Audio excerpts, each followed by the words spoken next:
May mga tao na naggagamot ng Quran, sabi niya, bakit naman binabasa ko yung Quran? Wala naman epekto, wala naman nangyari, napagod lang ako, napanis lang yung laway ko. May dahilan din. Ang unang dahilan, hindi mo pinag-aralan ang wastong pagbasa ng Quran.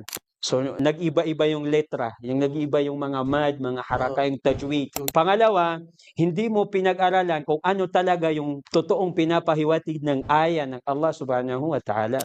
Pangatlo, wala kang pananampalataya sa ayat na yun o kay Allah na talaga ang kanyang salita ay binaba sa atin, ito ay gamot at awa sa ating mga taong mananampalataya sa Allah subhanahu wa ta'ala. Pati nga ang Allah subhanahu wa ta'ala na nagsabi siya na sabihin mo sa mga taong nananampalataya o mananampalataya sa akin, ito ang Quran, ito ay gamot at gabay sa kanila. So napakaliwanag ng sabi ng Allah. So yun yung nakikita kong dahilan na kulang yung pananalig natin sa Allah, sa anuman kakayahan ng Allah subhanahu wa ta'ala, at doon sa kakulangan sa pagbasa ng Quran.